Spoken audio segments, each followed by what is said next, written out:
Hi, welcome to our second episode of our SFP podcast brought to you by Students Fight Parkinson's, SFP, where we dive into like a variety of neuroscience research and its impact on understanding and treating neurological disorders such as Parkinson's disease.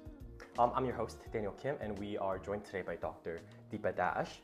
She's a neurologist and a movement disorder specialist with extensive international training and research experience. Dr. Dash has completed her neurology residency at All India Institute of Medical Sciences at New Delhi, where she also served as an academic faculty until 2019. She later completed a fellowship in movement disorders at the University of Ottawa, further specializing in diagnosis and management of complex movement disorders. Clinically, she is an expert in advanced Parkinson's therapies, including deep brain stimulation, continuous levodopa-carbidopa intestinal gel infusion, if I got that right. Yeah. Yes.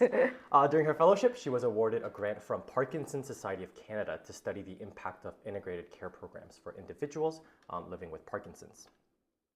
Her research mostly focuses on, I believe, population-based health research in Parkinson's, also patient-oriented research in movement disorders, as well as developing innovative evidence care strategies, which I think we will talk about later in the podcast as well. So we're excited to have her here today to share her insights on movement disorders, Parkinson's disease, and almost like the future of like patient-centered neurological care. Thank you for joining us today, Dr. Dash. It is an honor to have you here. Thank you for inviting me to contribute a little bit and at least generate some interest in people who want to go into this field of research or a career as a physician or a movement disorder neurologist tomorrow. Yes.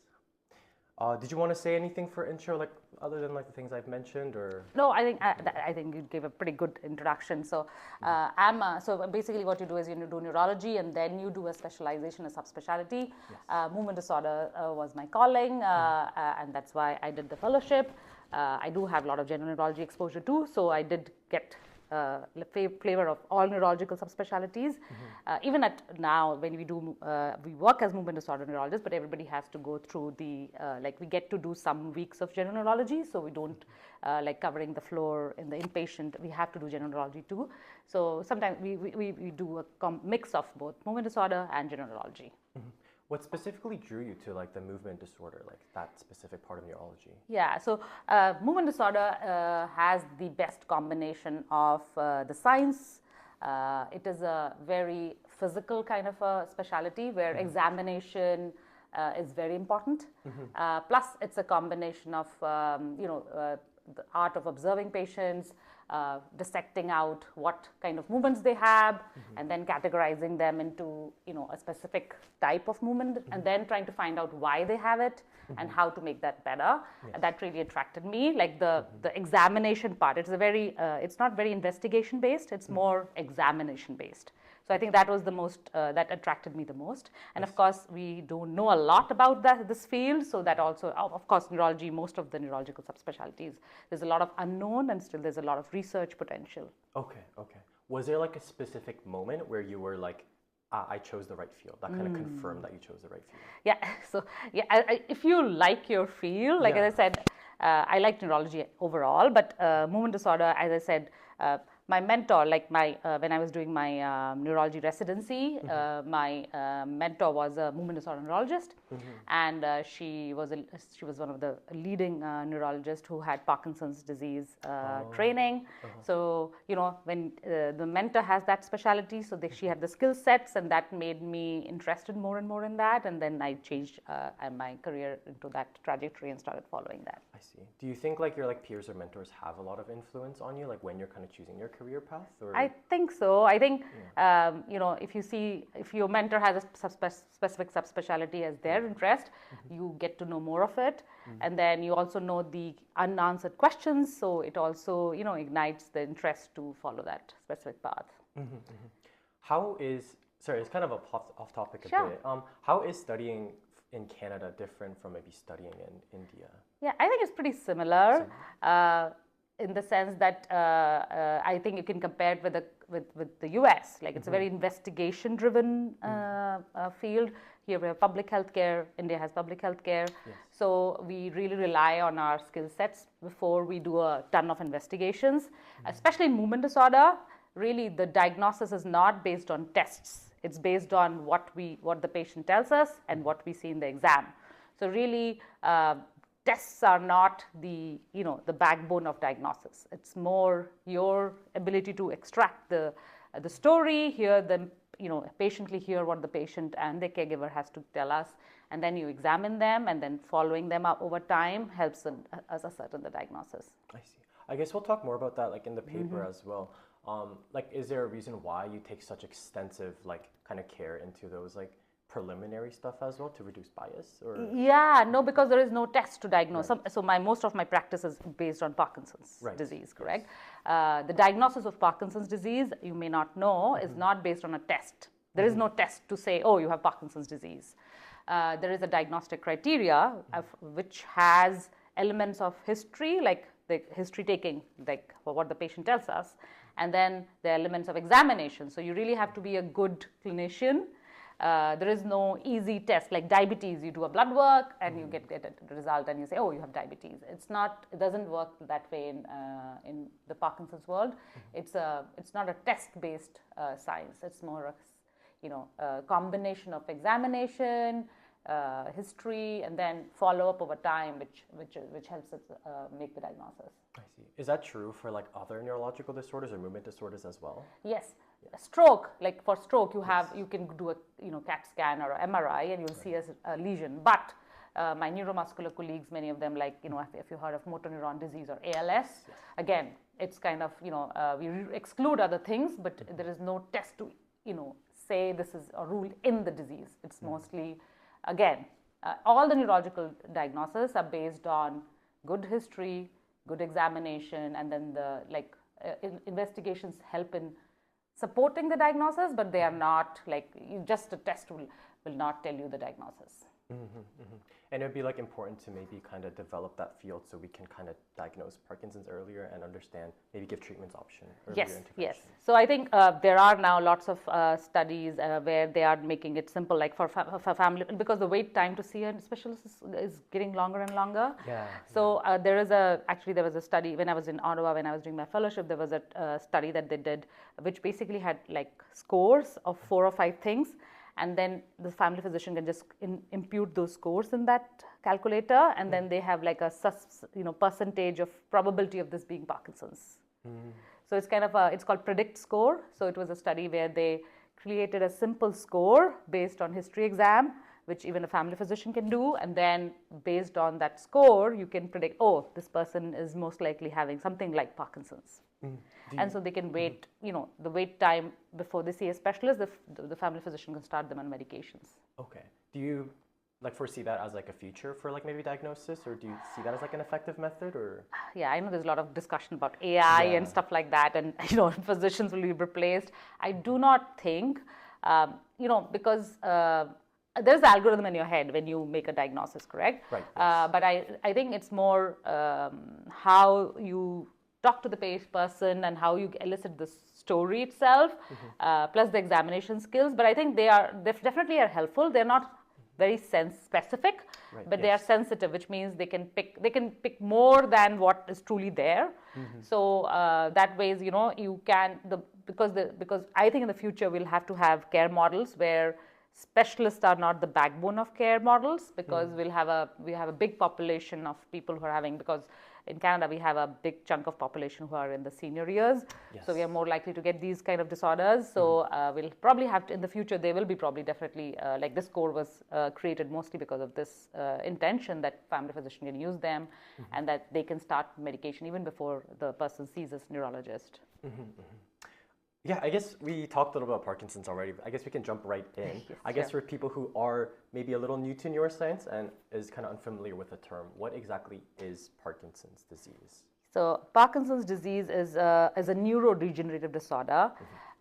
What happens in Parkinson's disease is your brain, as we all get older, our brain loses neurons, correct? Yes. In Parkinson's disease, a specific part of the brain which produces the chemical neurotransmitter dopamine, it loses the capacity to produce that. It actually happens, and there's lots of controversy about, and we still do not understand why it happens, but what we understand is there's deposition of a protein called alpha-synuclein in the brain, and that deposition leads to a neurotoxic process, which leads to the destruction of that neuron in a more accelerated, everybody has physiological loss, but this is accelerated by that, and that leads to the onset of, after you lose a certain percentage of your dopamine neurons, you start showing symptoms of Parkinson's disease. So Parkinson's disease is basically a disease which will progress over time. We cannot stop it or halt it. We can probably slow it by doing some things. So in a nutshell, it's kind of a progressive disease with a various multitude of manifestations. I see. What are some like symptoms of Parkinson's, or even like early signs of Parkinson's? Yeah, so that's interesting thing. Now the James Parkinson's, and I think he's a very interesting person. He was a GP, a family physician at that time in London, and he described this disease the first time. And so he had I think was a very astute observer, and he saw patients, 3 patients actually, his own patients, and 3 people he saw in the people walking on the street, and saw those patients were shaking. Okay, so he started, and he wrote an essay called on those, describing those symptoms. And so there are broadly 2 kinds of symptoms. One is the motor symptoms that you see. So you see tremors, you see people having difficulty with balance, you see people having slowness in walking, so they're a little bit stooped, they take small short steps, they shuffle. So that's the motor symptoms. But many years, and mostly these motor symptoms come after you've lost 75% of your dopamine reserve. But many years before that, people can have non-motor symptoms. Non-motor means something that you can't see. And some of those symptoms are decreased sense of smell. People can have sleep disorders, like people who have Parkinson's disease have something called REM behavior disorder. So you do know REM? REM is the rapid eye movement, roving eye movement thing that happens when people sleep. So usually, if you dream in that stage of sleep, we don't move our arms, we don't have any tone in our body, correct? But in people who have Parkinson's disease, they have the sleep disorder where people move their arms and enact their dreams in their sleep. Many, many years before they actually have the physical symptoms come on, they have decreased sense of smell, they can have the sleep disorder, and they can have mood manifestation, because dopamine is the happy chemical, so you can have anxiety, depressions, preceding, like even 10 years before the disease, on like the motor physical symptoms come on. So now research, and why we have not been able to modify the disease evolution or the course of the disease is maybe because if you have only 25% of dopamine left and 75% is already lost, you cannot change the trajectory of the disease. So now there's research going on to try to recruit patients who have early signs, which the early signs could be decreased sense of smell, the sleep disorder. Doesn't mean everybody who has decreased sense of smell and sleep issues will develop Parkinson's, but most of the patients who have Parkinson's disease, 75 to 80% will have these symptoms. Oh wow! Okay. Do you know what I mean? Like, yeah. You may have decreased sense of smell for 10 years, and then 75 to 80% people who have that will develop something like Parkinson's. Most of the patients who have Parkinson's disease have this non-physical symptoms many years before the physical symptoms come on. Okay. So if you can target those patients and try to give disease-modifying treatments, maybe the disease will change its course, because you still have dopamine neurons, not dead. You still have a good volume and good proportion of neurons which are still functioning. Because if you start hitting them when the only 25% is left, you really cannot change the trajectory of the disease anymore. I think that's really important, also really interesting, like the non-motor symptoms of Parkinson's. Yes. Because I think a lot of people have like misconception that maybe Parkinson's is solely a movement disorder. It's like, oh, bradykinesia slowness, a movement, tremors, resting tremors, things like that. But I think it is very important to mention, with like the loss of dopamine, there is non-motor symptoms as well. And I think that using that as like an indicator of maybe early signs could be really important in diagnosis.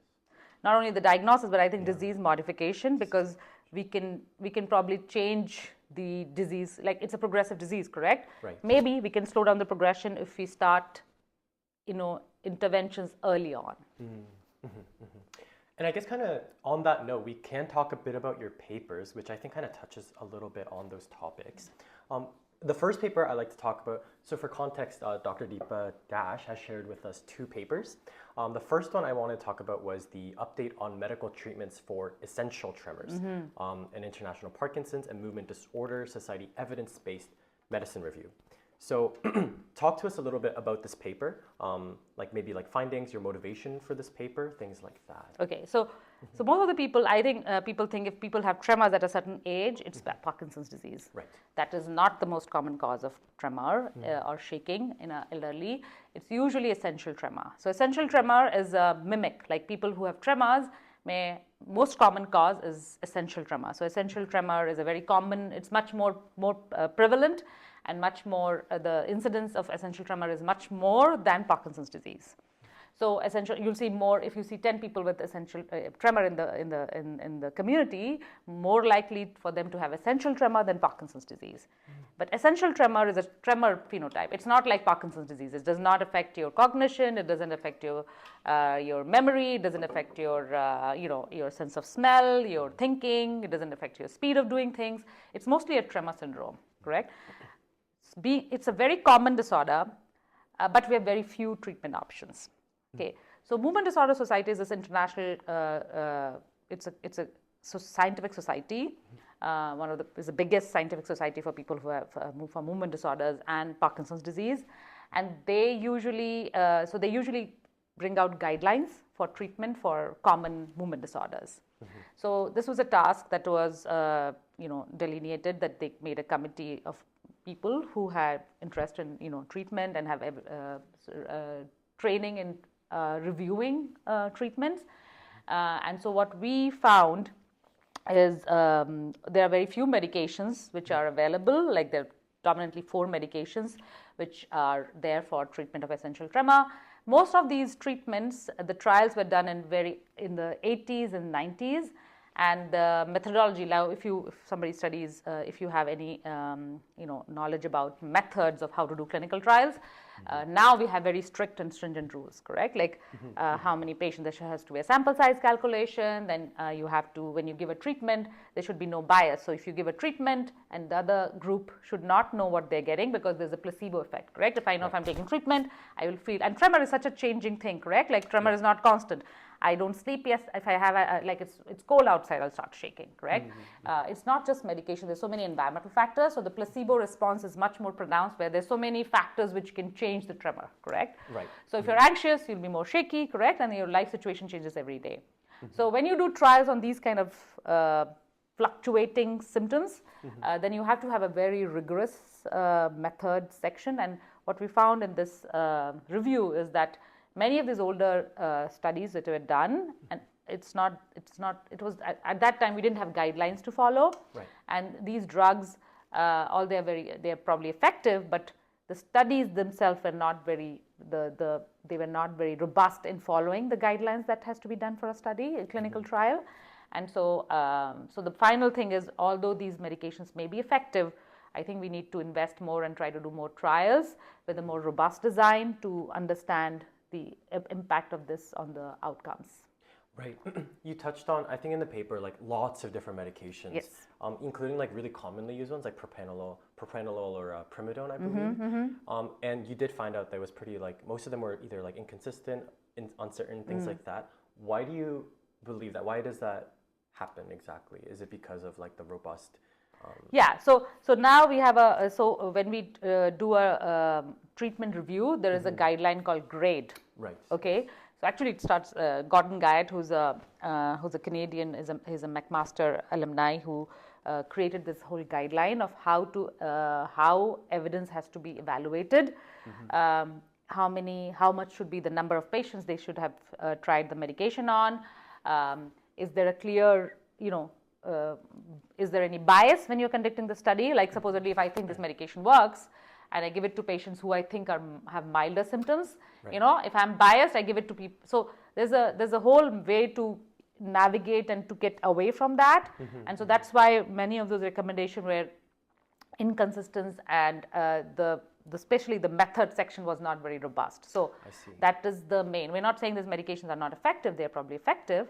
Most of the studies were showing that it is effective. But what we think is we need to have new studies and new trials in a more methodological. The robustness of the methodology should be much better, and then we can have a better idea of how effective they are. Okay. What could be like a solution? Would that be maybe like having a bigger sample size or just being more consistent, more Yeah. checkups, things like that? It's a combination of both. Yeah. So when we do trials, we have to have a sample size calculation, Right. and those studies, they may have had it, but those papers didn't, outline that very clearly. So today, there are typical, like there are guidelines for conducting trials. Okay. So the new clinical trials have to be a priori registered in a clinical trial registry like clinicaltrial.gov, or you can actually, patients actually can just Google it and find if they want to take part in a specific clinical trial, because it's available on public, like it's on the public platform. So clinicaltrial.gov is a platform where you can just Google and find out what trials are going on in the whole world. So you have to commit that you're going to do this. So this is the sample size, this is how I'm going to enroll the patients, this is the outcome. So outcomes is very important, especially in tremors. What happens, your outcome cannot be just severity, you also have to have outcomes about functionality, correct? The tremor changes. So if I see the person in a time is very anxious, seeing a clinician who is going to examine them, they may have much more tremors, and at home they may be totally calm, correct? Because they are in their comfort zone. So I think the trial should have outcomes which are patient oriented, like can I feed myself? Can I dress myself? Things which affect their life. So this is now this is more important than a physician thinking it's improved, but it doesn't have any impact on the patient's life. Okay. More so like touching on like the realistic aspects. Yes, the functionality of how they do their day-to-day life. I see. Stuff. Okay. And knowing like what you found during the review, would you still though recommend like patients taking these medications? Yes. So we usually it's a shared decision making. So we tell them, okay, this is the evidence. It's still not yes or no. Whatever is available says it is effective. We still use those medications in clinical practice because we don't have any other significant alternative options, correct? So, but we do always, it's a shared decision making. The patient takes a, decision understanding what the benefits, what are the side effects, what the existing evidence has. Right. Okay, so it's more like you are clearly, transparently telling the patient what is available, and then they choose what works for them in terms of this benefit side effect profile. Okay, yes, thank you. That was the first paper. We'll have a link to both of the papers in the description as well if you guys want to read a bit more into it. I also want to touch on the second paper as well. I found this one equally as interesting. So it's about transforming care across countries. So like lessons in integrated care networks for Parkinson's disease studies, specifically touching about the iCare PD. So could you summarize maybe like the motivation behind this study, like what kind of led you to conduct this research? Yeah, so this was done during my fellowship in University of Ottawa, and my mentor, Dr. Tiago Mestre, he's the lead investigator for this study. So basically the idea was, like as I said, Parkinson's disease, the number of people who are having Parkinson's disease is increasing, correct? And usually our clinic visits are, so for Parkinson's disease, because it has so many varied symptoms, it's just not the motor symptoms, there's mental health issues associated with it, they have balance issues. They just don't need a neurologist. They usually need a team of people caring for them, including an occupational therapist, a physiotherapist, a speech language pathologist, a cognitive neurologist. Sometimes they require a gastroenterologist. So the visits are only like we see patients every 6 months, and so like usually a 30 minutes appointment. So this study was basically to say to create a care model which is run by a nurse, a Parkinson's nurse, who gives so there's an appointment where the person sits with the nurse and creates a care model. So they will tell their priorities, okay, number 1, 2, 3. Everybody's different. So some people with Parkinson's will have more physical symptoms, some people will have cognitive troubles, some people will have more mental health issues. So their care priorities, based on their care priorities, a care model will be created, and then that is then implemented by using the allied health professionals that we have in the community and connecting to what's available in the community. And so this was tried in Ottawa and also in 6 other European countries, just to see if, every system is different, like Canada has a different system of healthcare, correct? So European countries have different healthcare systems.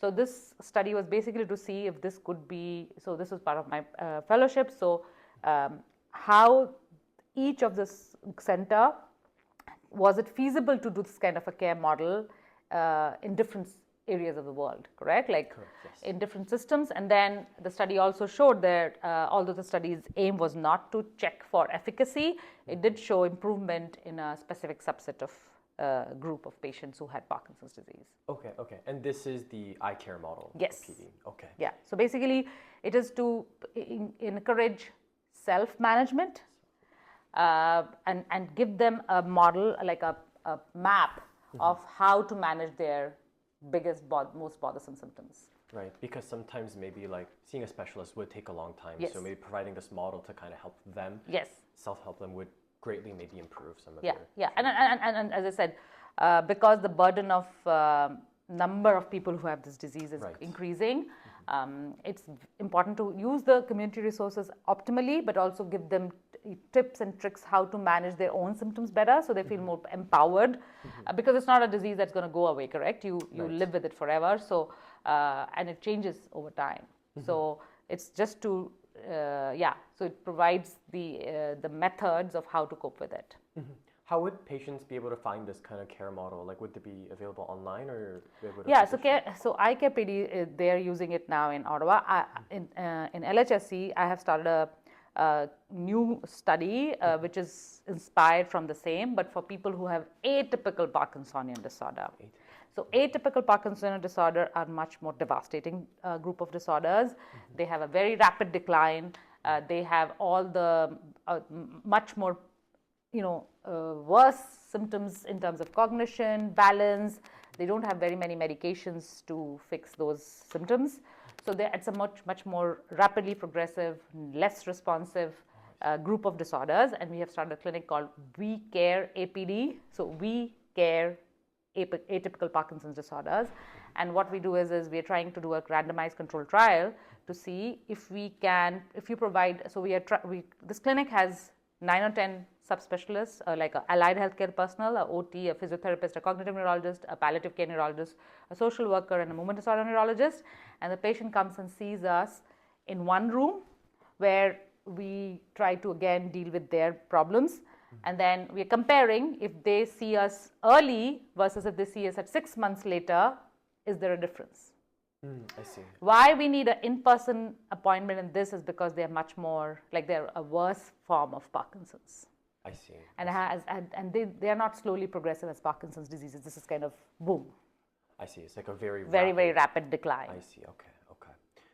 And also going back to the paper, what were like the findings of like the eye care model? Did it work? Was it effective? Yeah, so it was feasible, very good acceptance rates, even though it was done in the COVID times. Right. So in COVID times, most of the in-person, the recruitment of research studies had really gone down because, patients were not very comfortable, coming to the hospital.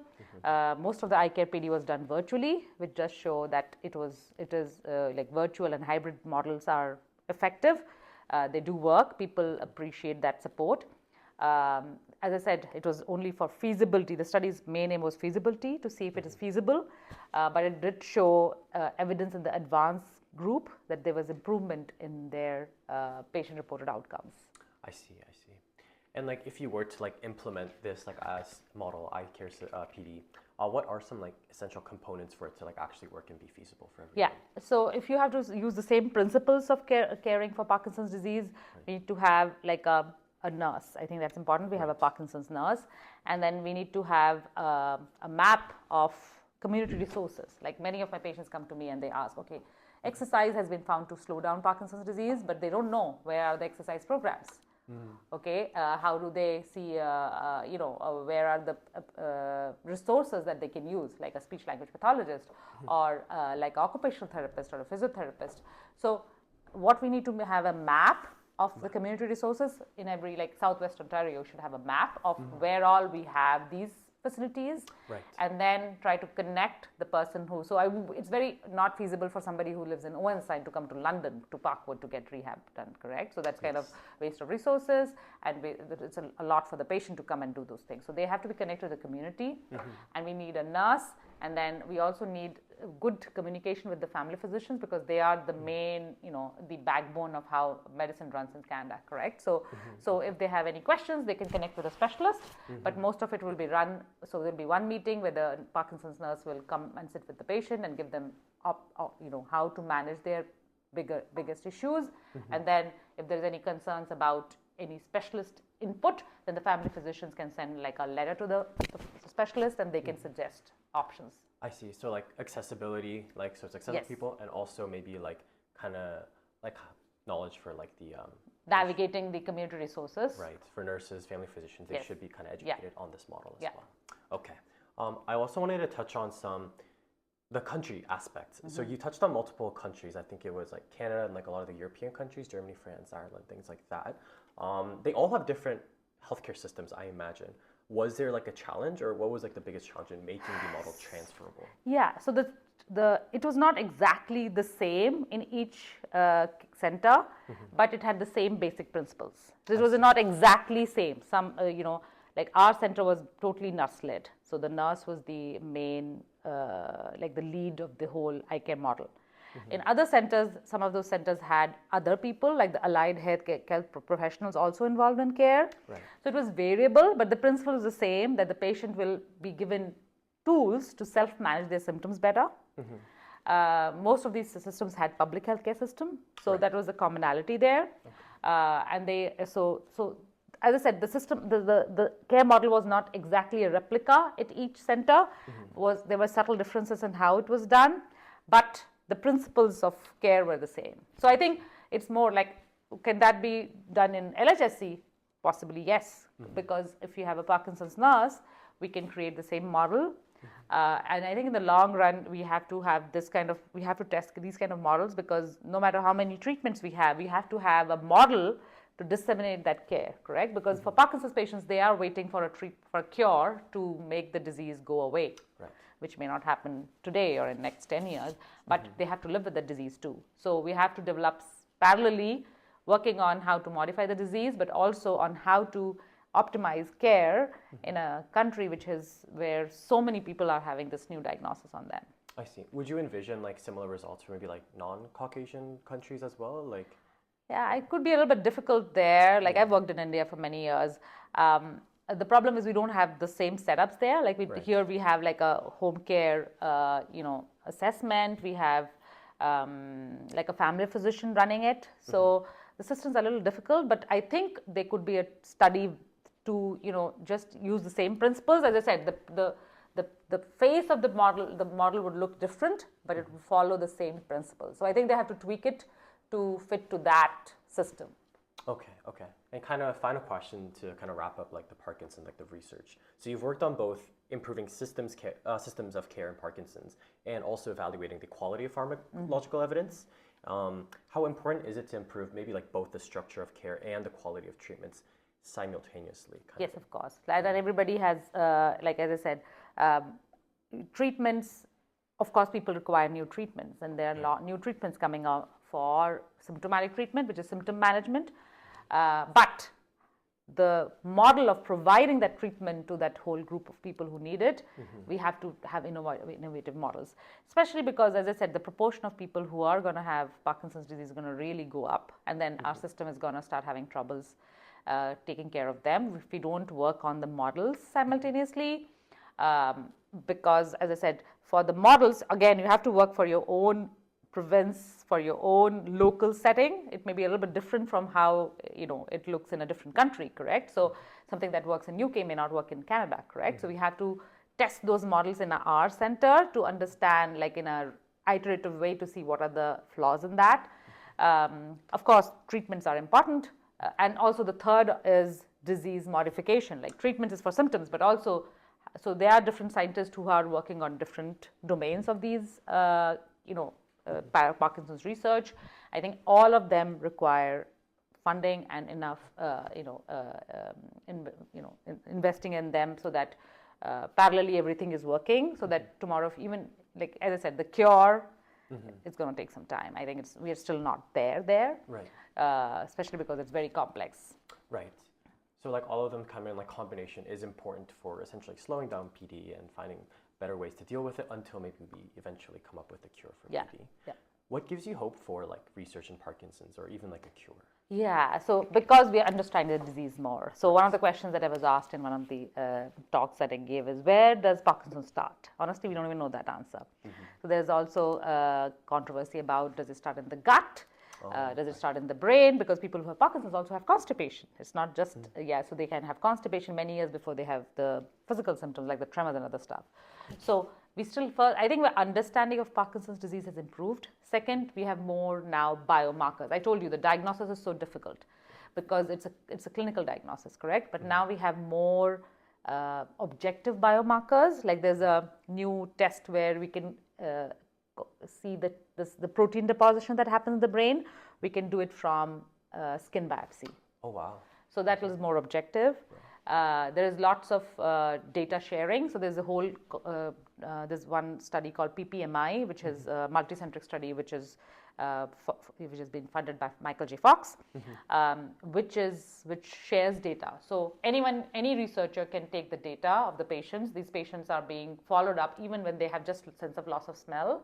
And then any researcher can take the data, and if they have an interesting idea, they can use the data to answer questions. So open sharing of, now scientists are not so, they don't want to keep their information to themselves. They want to share it because if I have 100 patients and then there's another patient who has 100 patients, that may not answer the question. But if we all together combine our efforts, I think that's the hope. Like a scientific community is becoming more open to what they know, and they are happy to share rather than, try to keep it to yourself, because then what is happening is everybody's spending money on answering the same question when that question can be answered by one, and the next step can be taken by the next generation or the next scientist. It'd be more effective. Yes. And instead of like overlapping, if we just work together a bit. Kind of a final question to maybe wrap everything up today. What advice would you give to maybe like students kind of interested in maybe like neurology or research? Yeah, I think, as I said, neurology is a very complex field. It has lots and lots of potential research because we still don't understand a lot of it. Somebody who has interest in clinics, for me, clinics inspire me. All the questions, research questions that I get is from patients asking me questions, correct? So I want to answer those questions that they ask me. And so I think you have to find out what you like more. If you like lab-based research, then you take that trajectory in your career. If you think, I need the clinical input, I need to see patients, then you go to the clinical side of things, correct? As I said, there are lots and lots of options today because, as I said, this is such a vast, unexplored field. There's also the technical aspects of how to do those things, correct? Like the skin biopsy alpha-synuclein assay. Of course, it's a lab thing. So you have lots of options, and you have to understand what you like the most, because you require, patience, diligence, and a systematic way of doing things to get to the, to answer questions which are important. Yeah, kind of like being curious and seeking opportunities to answer maybe like your own curiosity. Yeah, I see. Well, that was all for the podcast today. Thank you, Dr. Dash, for joining us today. As I said, link to the articles would be in the description. Thank you for joining us. Thank you for inviting me. Thank you.